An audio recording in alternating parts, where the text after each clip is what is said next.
Hello, नमस्कार. श्री स्वामी समर्थ सर्वांना. आजच्या माझ्या नवीन व्लॉगमध्ये मी रुपाली आपल्या सर्वांचं स्वागत करत आहे.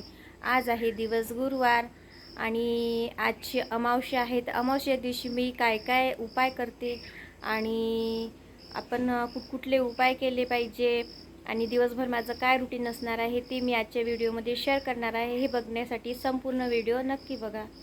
इथं आता मी घर पुसायला घेतलेलं आहे आणि घर पुसण्यासाठी मी इथं बकेटीमध्ये पाणी घेतलं, मीठ टाकलं आणि हळद टाकली आणि संपूर्ण घर पुसून घेते, स्वच्छ करून घेते. हे अमावस्येला मी दर अमावस्येला करते आणि गुरुवार मंगळवार तर आवर्जूनच करत असते हे उपाय.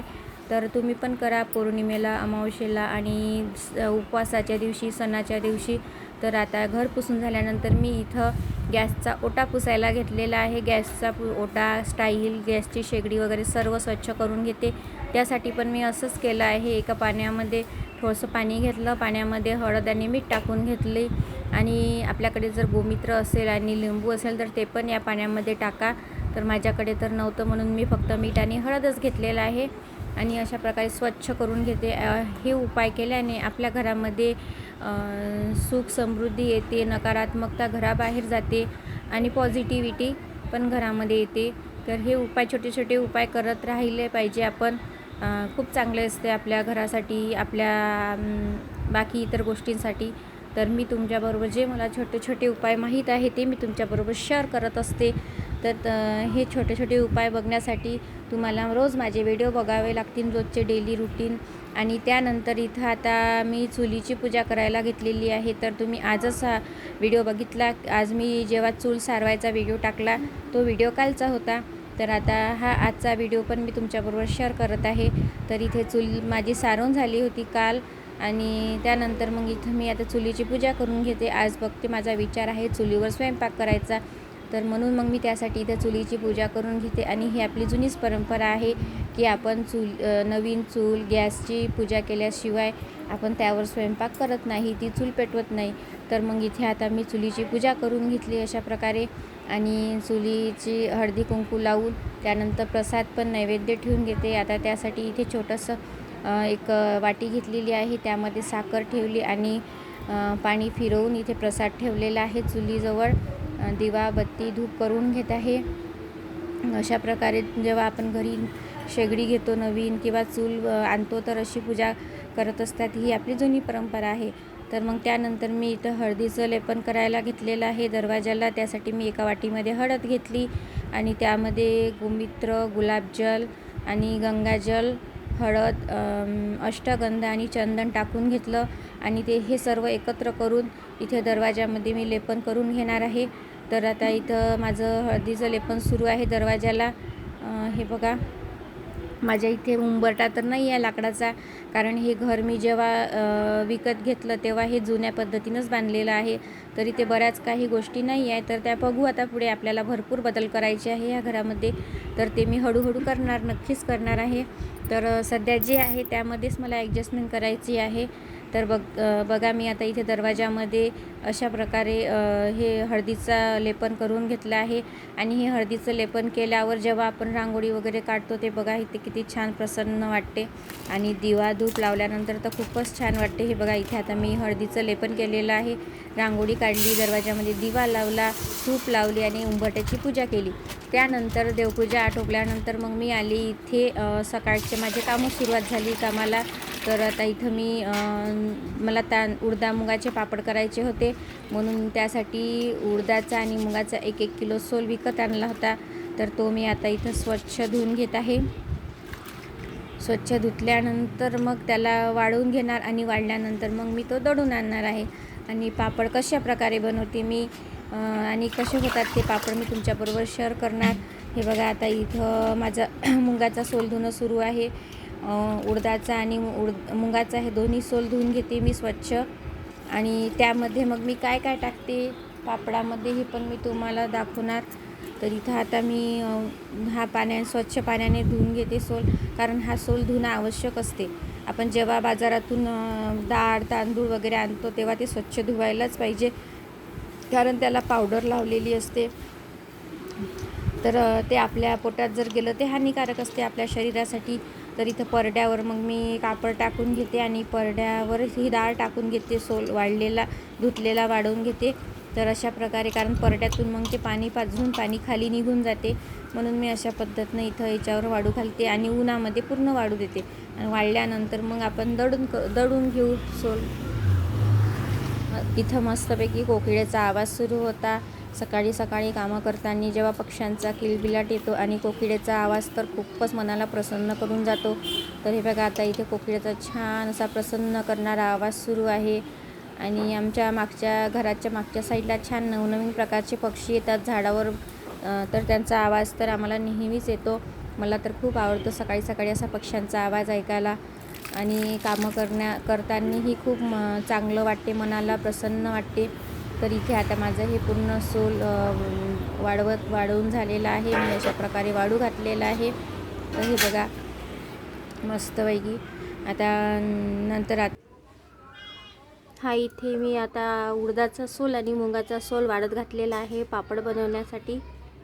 याला वाळू देऊ मस्त आणि वाळल्यानंतर मग आपण याला साफ करून दळून घेऊ. तर आता इथं मी साबुदाणा आणि आलूचे वडे बनवायला घेतलेले होते उपास असल्यामुळे. आणि साबुदाण्याचे पापड, आपले याचे पापड, आलूचे पापड पण बनवायचे होते आज मला. तर त्याच्यातलंच मी हे मिश्रण बाजूला काढलं आणि त्यामध्ये थोडेसे शेंगदाणे, मीठ आणि साबुदाण्याची पावडर टाकून बनवून बघितले उपवासासाठी. तर अशा प्रकारे हे असे वडे बनवून घेतले. छान झाले होते, सर्वांनाच आवडले.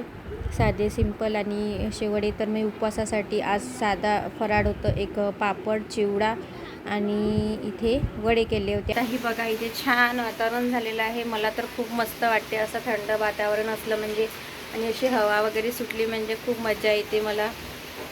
हे बघा थंड थंड वातावरण आहे छानपैकी. हे समोरचा एरिया आहे हा आमच्या घराचा. हे बघा पाऊस सुरू आहे, छान वाटून राहिलं मस्त. मला आता असे नवनवीन छान छान व्हिडिओ करायला आवडत आहे. आणि ही माझी आधीपासूनची इच्छा होती, पण मी आता 1 महिना झाला व्हिडिओ बनवायला सुरुवात केलेली आहे. पण जसे पाहिजे तसे माझे सबस्क्रायबर पण वाढून नाही राहिले आणि माझ्या व्हिडिओला लाईक पण नाही येत आहे. तर तुम्ही मला सपोर्ट करा. तुम्ही जर लाईक, शेअर आणि सबस्क्राईब कराल तरच मला मोटिवेशन मिळेल की मी पुढे आणखी नवनवीन व्हिडिओ बनवण्याचा प्रयत्न करणार. आणि मी जे माझं रुटीन असते मी ते तुमच्याबरोबर शेअर करणार. तर प्लीज मी तुम्हाला विनंती करते की माझ्या व्हिडिओला सबस्क्राईब करा भरपूर. आणि माझ्याकडून थोड्याफार ज्या चुका होत असेल त्या चुका पण तुम्ही समजून घ्या, कारण मी नवीनच सुरुवात केलेली आहे ना व्हिडिओ बनवायला, त्यामुळे. तर मी आता थोडंफार काही गोष्टी शिकत आहे. आणि तुम्हाला मी जे छोटे मोठे व्हिडिओ शेअर करत आहे ते तुम्ही आवडीने बघा. आणि ज्यांनी मला सबस्क्राईब केलेलं आहे त्यांना थँक्यू, मनापासून खरंच धन्यवाद. आणि ज्यांनी नाही केलं त्यांनी करा, अशी माझी त्यांना विनंती आहे. तर हा होता माझा आजचा छोटासा व्हिडिओ. तर इथे दुपारचा व्हिडिओ. त्यानंतर मग मी दुपारनंतर पापड बनवायला घेतले आलू साबुदाण्याचे. तर इथे एका साईडला मी कुकरमध्ये आलू उकडत ठेवलेले होते.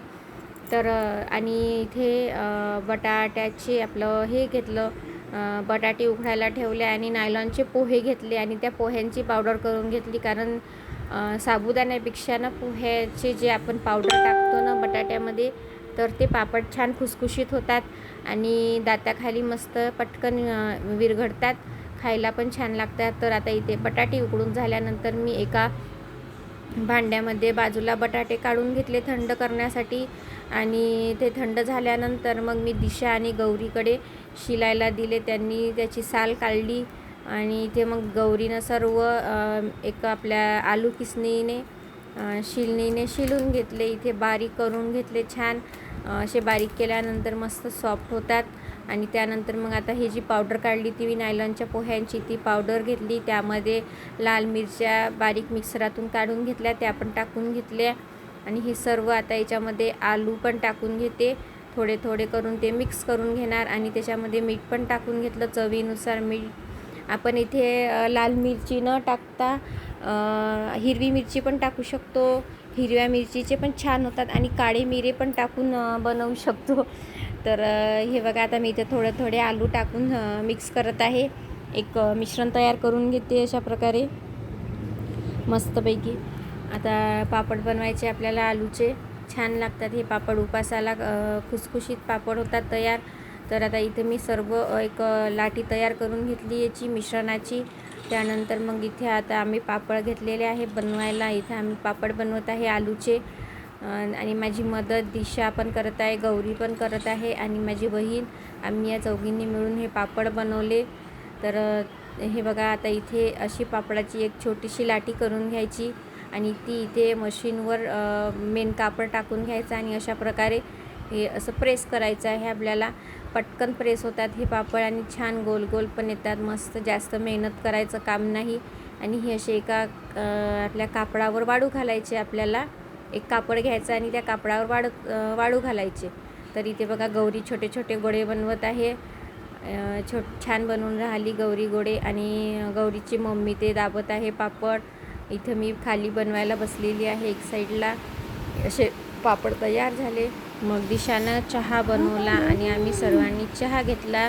छान चहा बनवते दिशा माझी. आणि दिशाची चहाची रेसिपी मी पण तुमच्याबरोबर शेअर करणार आहे.